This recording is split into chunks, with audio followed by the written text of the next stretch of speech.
Sen benim kucağıma mı gelmek istiyorsun oğlum lan? Ama kucağıma mı gelmek istiyorsun sen?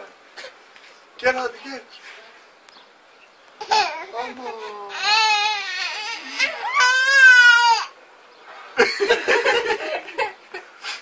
Sen benim kucağıma mı gelmek istiyorsun? Ama. Gel hadi gel.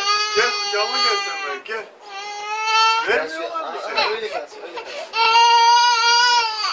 Vermiyorlar mı oğlum lan? Ama. Gel gel gel gel gel güzelim. Bitireyim ha. Gel.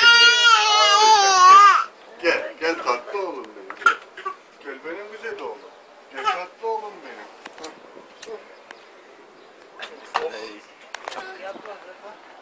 Hoppili hoppili yapalım mı oğlum? Hadi gel hoppili yapalım biz seninle. Hoppili li. Aynı. Acıktı bu ha. Lirili. Lirili. Geldi mi? Hoppili li.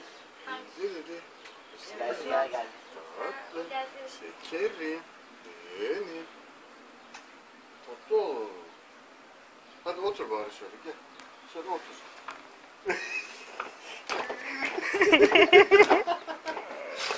Ay, ay, ay, ay. Söyle oğlum. Sen oturmak istemiyor musun? Ne onlar? Neymiş neymiş neymiş?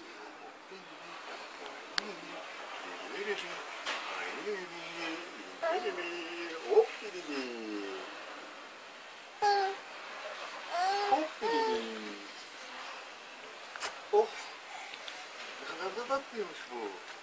Ne kadar da şekerliymiş. Ne yapıyormuş anne? Ne yapıyormuş anne? Hop gidi.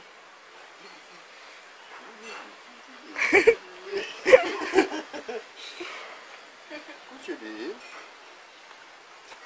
Tatlı. Şeker oğlum.